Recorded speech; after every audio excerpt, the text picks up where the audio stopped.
We'll just spend the night here, play games all night. Yeah, why not, man? And here we go. Game number 3 underway in the second best of 5 series. OpTiKNemesis versus back-to-back Siphon. Now, Siphon, this is his map pick. He's picked Shakura's Plateau. Last time we went on this map, Nemesis proxied him. Yes. And it failed. So he didn't actually get to even show what he might have wanted to do. Yeah, and now this map pretty good for Phoenix play. Good dead space back here, absolutely. Dead space over here. Probably won't see it because these guys they haven't brought up Phoenix yet. And also you can get away with a skimpier ground army in the front. Yeah, this is true. This is very, very true. Now Siphon gonna go ahead and get that pollen right next to Nexus. Nothing unusual there. Nemesis checking for proxies. Wants to be very, very careful here. Siphon's been shown to be kind of a cheesy player, which is not a bad thing. I shouldn't even say he's a cheesy player. I should say that he's a player that's willing to take risks. And in mirror matchups, you got to do that. And StarCraft 2, you have to be willing to take risks at times. Yeah, especially in a big best of 5 times 2 here. Yeah, that's that too. Just for the endurance of the game, and the risk is much more to send your opponent a message. Yeah, it keeps you honest. It keeps you honest. You know what? Like you want to get away with build with no robotics, like. You can't just do that. You can't just skip the robotics and assume you're going to have to play your best game against me. You're not going to get away with any kind of, Nexus first in PvP. You're not going to get away with that sort of thing. I will keep you... They're just showing each other that they understand the game enough so that, you're not going to slip by with some silly or some slight greed here or there. Yeah, you gotta show that, like, you're going to have to play as standard you could possibly be. You're going to have to pull out your best builds. You're going to have to show me what you can do. You're going to have to show me that micro is, something that you can excel at because you played the Protoss race. And you see that there's a Nemesis getting his gateway. Probably we'll see a core quickly after that because that's just the usual transition. Not mining his gas immediately. You will throw the guys in actually, so not too big of a deal. I'm wondering what's Siphon doing up there. Maybe he's still checking for the scout. Does he not? He doesn't know where his opponent is. Okay. All right, just a little bit later of a scout there by. Now, where's the second gate out of Siphon? Is that going to be coming anytime soon? I imagine it is. If it doesn't, he's had something special for this map. Gas could get stolen here if he's not careful, but. Yeah. If he doesn't throw down that second gate, something special is going to happen because he's pretty much done it every single game. And nope, there it goes. Yeah, there it goes. So going back to that good old 2-gate opening. Dude, it's worked every single. It's been tried and true. Like it's very, very flexible, it's safe. And I mean, what can you do to counter that? Taking that gas right after that. I mean, you don't have to get the gas that early usually, but with the probe there, he doesn't want to risk getting the gas stolen. I think the only thing that would pretty much counter a 2-gate like that with the stalkers would be like a 1-gate expo. Well, even so, you can always keep chronoing units out of it and punish the expo. Like, if you chronoed out more stalkers... It's a catch-all build, for sure. Yeah. I think, like, the best way to counter it, honestly, is if you, like, had a couple of sentries off of 1 gate and teched right to, like, robotics or something like that. It's very, very hard to punish. And Nemesis has a little probe in here. That's kind of sketchy probe, man. Yeah, he's just chilling there. Actually, it's... well, with Triple Stalker, you would kind of assume that there's going to be a full base scout. Yeah, he knows. He knows. Look at that rally. He knows what's up. Yeah, and nothing gets by Siphon here. It's a big main base. You got to check everywhere. Yep. And Stalker... Bye-bye. Didn't say anything. We'll go ahead and pick off that probe. Probe over here for Siphon doing some sketchy business, dealing some drugs. You can see. Why do you think... You're so biased. You're prejudiced against these probes. They're just... Poor little guy. Yo, you're telling me that dude's not dealing crystal meth? He's holding his minerals. He's trying to get back to work. He got lost. Crystal meth. He got lost. He doesn't know where the Nexus is. Will be a 3-gate robo on Nemesis. Something we haven't really seen out of him yet. Very, very defensive build, but very safe build. You can't really go wrong with it. Siphon, of course, gonna see a robotics facility out of him. So no Twilight Council this time around. Will not be a 4-gate blink all in. So probably we'll see a 3rd gate very, very soon as well. Yeah, I mean, 3-gate expansion. Siphon.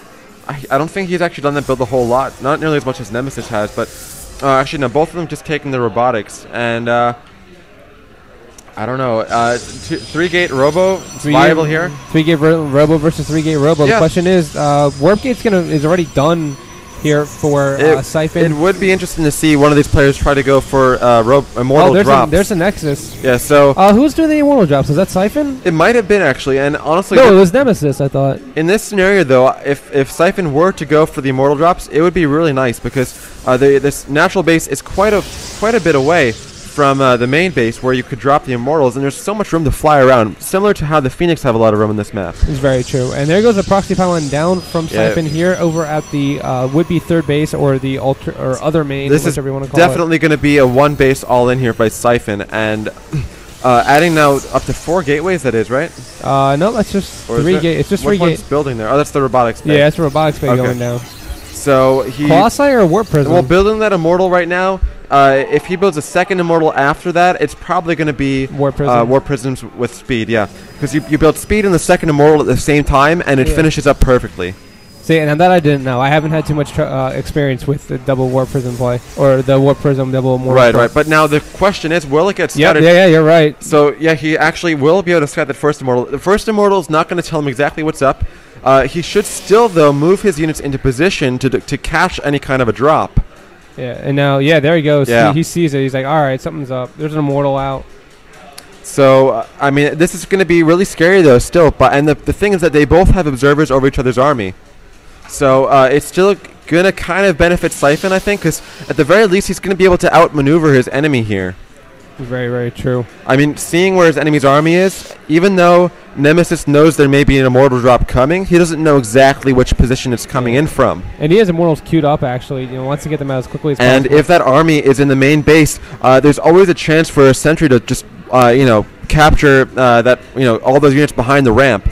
And Warp Prism's on its way out. Gravatic Drive finishing up as well. And I think that's what Observer's being very, very mobile. Yeah. You usually don't want to move it around that much. You can see when it's standing still, very, very hard to see. Siphon did take the expansion too behind us, so sometimes you will see like. And Nemesis. Oh man, that's his Queen is Day. Like that's going down. I mean, well, the thing is now sometimes you'll see the Colossus all in after this. Staying on one base, 4 gateways. But in this situation, Siphon's actually going to expand, and he's just going to rely on the fact that he's going to do enough economic damage to justify the later expansion. Now, the question is now, will Nemesis be able to have the perfect split of his army to actually defend this? With the Observer over Nemesis's base, he can potentially now outmaneuver him and he can look for the hole in the drop in the off base. His Immortal right here and take control of that watchtower. Yeah. That's pretty crucial. Yeah, it is. And small victory, man. Again, there's always the opportunity for a sentry to get warped in and just block that ramp. But the split's already been done, and there's already 2 Immortals down there. So even on workers, surprisingly, even though Nemesis's Nexus has been up for quite some time longer, he's only ahead by 1 worker. I mean, again, even though he saw it coming, I think he may have overcommitted slightly to the defense here. This is a very scary attack, but it is just a harass. It's not an all-in, and he should have scouted the Nexus by Siphon. So these Immortals doing some damage, just going to get lifted up. Does not want to take any hull damage on that. Oh my God, is it going to go down? Yes, it does. 2 Immortals gone in that Warp Prism. Oh, that was huge. That's a big pig. Siphon is probably going to lose. I don't know. I love the post-run reaction. If there's an attack right now, I don't see a way for Siphon to hold it. He has 1 Colossus, maybe 1 more coming, but Nemesis sees what's going on. So, it's just an awful thing to lose 200 minerals plus 250 minerals plus 250 minerals plus 200 gas. Yeah. He accidentally queued up Gravatic Drive and.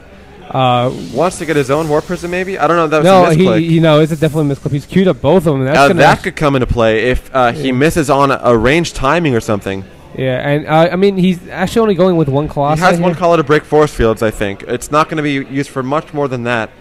But I will never get used to the fact that he called it a Colo. You've been calling it Colo for the last 6 hours. I will never get used to it. See, it's not something I can just change. I would love to be a bit more eloquent, but I just say Colo. Rutgers kids, man. Rutgers kids. Well, what can I say?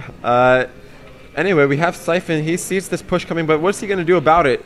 He's got Colossus of his own, but he needs to pull probes, and he has the force fields are doing nothing here. Can't force field right onto a Colossus. Yeah, exactly. Just breaks.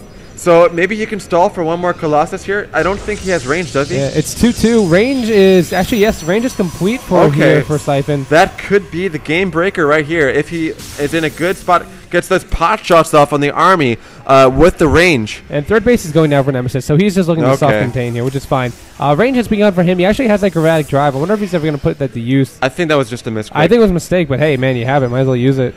But I mean, still, now the thing is, Nemesis is transitioning into double Robo Colossus production here. Siphon has his own 2 Robos as well, but supply blocked. Can't really do too much with that.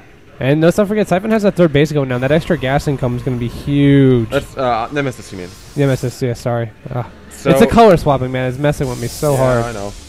So, I mean, at this point, Nemesis is just going to be widening that tech gap as he adds on the Twilight Council, Forge for upgrades, Double Robo Colossus. I think he's already ahead with the Colossus count by now because of the supply block by Siphon. 3-3. All right, but he will soon be ahead. He will be ahead for a momentarily. Because of that supply block. Yeah, and that's huge. And he's ahead on probes as well, so it's also worth learning. No upgrades down for these guys, which is also pretty interesting. Twilight Council and a Forge do go down now for Nemesis. I'm actually surprised it's as close as it is, considering that he lost those 2 immortals earlier on. And +1 weapons is actually finishing, is about halfway done for Siphon. That's a huge upgrade right now. I mean, what I noticed in various styles, actually, is Korean's favorite upgrades in PvP. Oh, yeah. I mean, +1 is just amazing. When you're going for a Colossus-based mid-game, having that extra 1 ground upgrade will just make all the difference. You essentially add 4 points of damage. It goes up to 17 for the Colossi, which the makes Zealots it just 34 melt. damage. The Zealots and the Stalkers and even the Immortals are just going to start melting underneath that. And once the buffer units disappear and it's just Colossus versus Colossus, it's going to be, Colossus and units versus just Colossus. Even if the other guy has more Colo, it's just not going to add up. Yeah. And look at it this way: 5 Colossi. That's doing some quick math. About 180 damage per attack. Yeah. They'll do 1 attack from 1 sweep of the Colossi will eliminate a Zealot. No Pretty problem. much, yeah. And the splash will eliminate multiple Zealots. Yeah. So, and I think the splash is a straight line. Like it just does a straight line. It doesn't have any kind of dissipation. It's the Zealot cruncher. That's what it is. Yeah. It crunches the Zealots, and they disintegrate. Lasers, man. Yeah. Like it's like, why do you want to play Terran? Oh, because I like standard macro. Why don't I play Zerg? Because I like being the Swarm. Why do I want to play Protoss? Lasers, man. Hey, man, that's what I picked. I can't argue with that. You know, I was a Protoss player when I first started playing the game. Oh, really? Yeah. And then let me retract that. When I first started playing StarCraft, I played random because I played Brood War. I was a kid. I didn't know what I was doing. Played Zerg, didn't get it. Went to Protoss, did a little bit better, then switched back to Zerg, and I switched to random about 6 months ago. You couldn't figure out the 4-gate? No. I hated playing it. And now really bad engagement here for Nemesis. Siphon getting a good job on it. Beautiful by Siphon, actually. He actually has Archons in the mix, though. That'll help substantially. Yeah, but they're just melting here. But this is a +1 timing attack, and those Colossus are in a great position. But the buffer units are dying here, so it's just going to be Colossus by themselves, and with nothing to buffer, they're not doing much damage as they can. Siphon's actually going to be able to fall behind. Wow. Yeah, GG. Like I was saying, though, if you lose those buffer units and it's just Colossus, even if you have more, even if you have +1, it's not going to matter. You need the units underneath to keep all of their units in a straight line. Interesting. Alright, I want to know why that's not...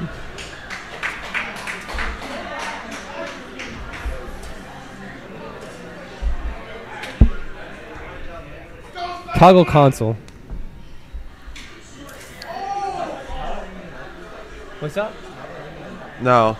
Ask Sam. I don't think it is. I don't think it is, but ask Sam.